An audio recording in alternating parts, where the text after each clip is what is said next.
welcome back to the Synergy Sanctum. My name is Justin. Thank you so much for stopping by. Here at the Synergy Sanctum, we specialize in all things related to Magic the Gathering, with a specific focus on deck building. So I aim to show you very quick deck text that'll show you all of the cards in the deck and how they work together to ultimately achieve the goals of that deck. If you're not already, please like, share, and subscribe to our channel. We really appreciate that. And we also have a sister channel now, so head on over to Commander Coliseum and check out their content as well. And for today's deck tech, we have a super budget build of Yorvo, Lord of Garenbrig, an EDH, very beginner-focused deck. Very similar to the Ayula deck that we posted earlier, but the goal of this deck is to play a bunch of creatures and for Yorvo to get bigger and be able to trample through. So this is a great deck and very competitive as well. So for someone just getting started with the game, this is a great way to get started at under $50 market value to buy this deck. We are running 34 lands, with 30 of those being forest and 4 of those being non-basic. So Yorvo, as we said before, he's going to enter the battlefield. He's going to get 4 counters, and then whenever another green creature enters, he is getting a counter. And if that creature happens to be bigger than Yorvo, which is very rare, he gets an additional counter. So you can kind of see what we're going to do here. We're going to try to get Yorvo out as quickly as possible, and then just play a bunch of creature spells and have this big giant swinging in and attacking people. So to get started, here are the 4 creatures that make additional creatures beyond themselves. So we're running Ant Queen, because for 2 mana you can make a 1/1 green insect, which will then give Yorvo a counter. Arasta of the Endless Web is focused on other people casting instant and sorceries, and you're getting spiders off of that. Verdant Force is making you a Saproling at every upkeep. And then Fungal Sprouting, while it's not a creature, you're going to get to put X green Saprolings in, where X is the greatest power among creatures you control, which will most likely be Yorvo. So if Yorvo's at 10, then you're getting 10 Saprolings coming in.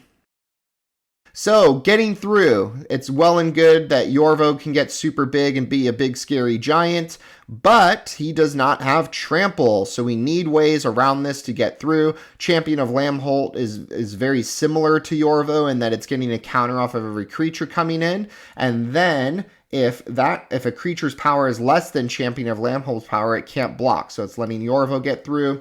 Tree Shaker Chimera is forcing everyone to block it. So it gets you kind of probably 1 free attack off Yorvo. Rogue's Passage and Bellowing Tangleworm are letting him get through and not be blocked. Same with Alpha Authority. Vow of Wildness is giving him trample. And then Jor-El is basically allowing for a boost to make all of your creatures get plus X equal to the number of cards in your hand. So even more trample in this deck. If Yorvo's equipped with Reign of Colonia, he's getting trample. If you cast a creature spell with Ronas' Monument out, you're giving trample. Brawn in the Graveyard gives trample. Aggressive Mammoth just gives it for existing. And Ray's Forerunners gives it off of it ETBing. Overwhelming Stampede's a finisher. And then Rancor and Fists of Ironwood enchanted to Yorvo give him trample. And Fists of Ironwood brings in 2 friends, which is 2 additional counters on Yorvo. Super good.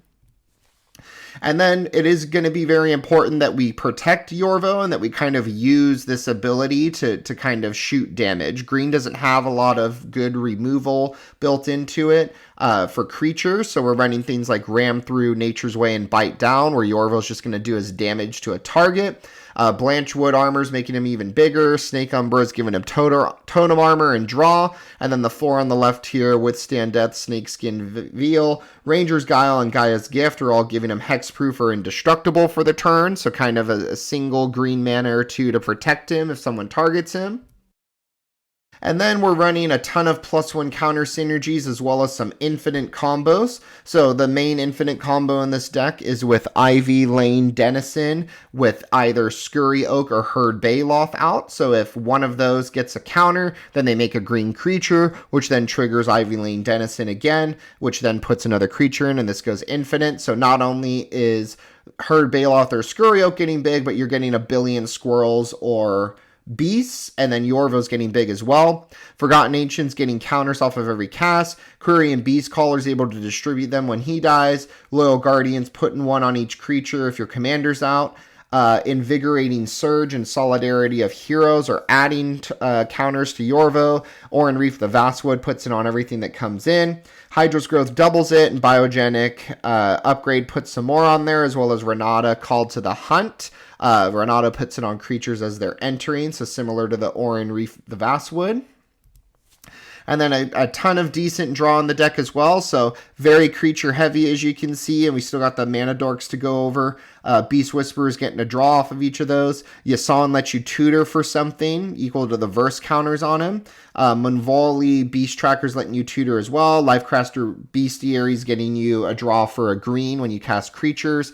Hunter's Insight and Inspiring Calls getting you a ton of draw, as well as Soul of the Harvest. And Return of the Wild Speaker, you're drawing equal to the greatest power among non-human creatures you control. And Yorvo is a giant noble, so he does not fit that description, and he can get you a ton of draw with that. And then we're running a ton of Mana Dorks, because as we said earlier, we want to get Yorvo out as quickly as possible. And then these are just really cheap creatures to play even late game to give them more counters. So all of the expected single drop Mana Dorks here. And then Leafkin Druids getting you 2 mana because Yorvo will be out with additional creatures. Elysian Caratids giving you 2 because of Yorvo's power. Same with Whisperer of the Wilds. And then Karamitra's Acolytes equal to Devotion to green.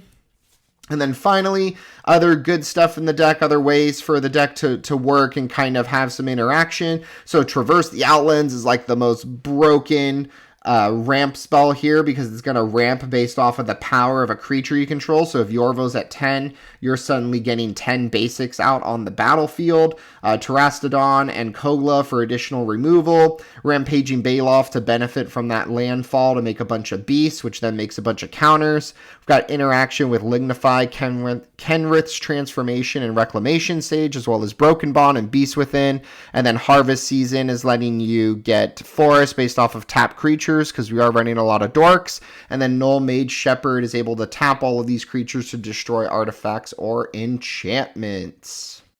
And with that, our show has come to an end. Thank you so much for watching our video. And if you enjoyed that video, feel free to share it out with any friends who might find value in it as well. Thank you so much for stopping by. We hope to see you again soon. Have a good one.